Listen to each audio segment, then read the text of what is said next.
क्या सच में बंद होने जा रहा है 500 रुपए का नोट? क्या ब्लैक मनी और भ्रष्टाचार पर लगाम लगाने के लिए 500 का नोट मोदी सरकार का अगला टारगेट है? और अगर 500 के नोट बंद हुए तो आम आदमी की जेब और बाजार पर इसका क्या असर पड़ेगा? ये सवाल इस वक्त पूरे देश के जहन में है। ऐसे में आइए जानते हैं कि आखिर इसके पीछे की सच्चाई क्या है। नमस्कार, मैं ब्रह्मचारी आशीष और आप देख रहे हैं इन खबर। आरबीआई की तरफ से पहले ही 2000 रुपए के नोट की छपाई बंद कर दी गई थी और उसे धीरे धीरे चलन से भी हटा दिया गया।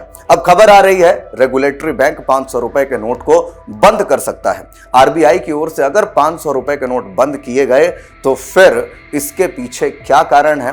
क्यों रेगुलेटरी बैंक 500 रुपए के बड़े नोट को बंद करने पर विचार कर रहा है? सरकार ब्लैक मनी पर रोक लगाने के लिए 500 रुपए के नोट को बंद कर सकती है।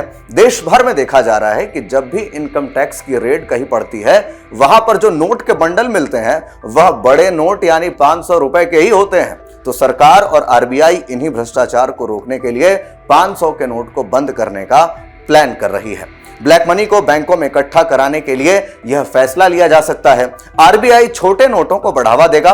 500 रुपए के नोटों के चलन को कम करके एटीएम और बैंकों में 100 और 200 रुपए के नोटों का चलन बढ़ा दिया जाएगा। जितने 500 रुपए की वैल्यू के नोट बंद होंगे उतने ही वैल्यू के छोटे नोटों की छपाई होगी। सरकार डिजिटल पेमेंट को बढ़ावा देने के लिए भी बड़े नोटों को बैन करने की तैयारी में है। डिजिटल पेमेंट को अपनाने से ब्लैक मनी की पहचान हो पाएगी, साथ ही लोगों की सुविधाएं भी बढ़ेंगी।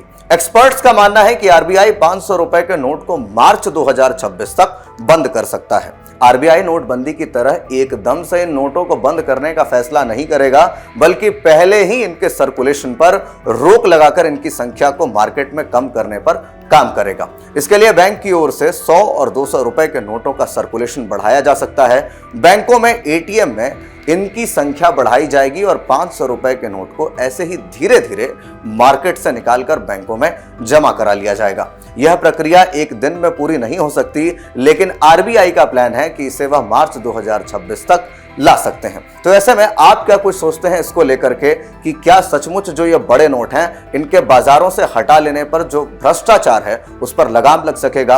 इसी के साथ क्या सचमुच इसी को धीरे धीरे करके इन नोटों को बैंकों के माध्यम से हटा लेना चाहिए, या फिर प्रधानमंत्री मोदी एक बार फिर से रात के 12 बजे दस्तक देंगे और कहेंगे कल से 500 रुपए के नोट लागू नहीं होंगे? तो इन तमाम चीजों को लेकर के आप क्या कुछ सोचते हैं कमेंट बॉक्स में जरूर बताएं। बाकी के अपडेट्स के लिए देखते रहिए इन खबर। धन्यवाद।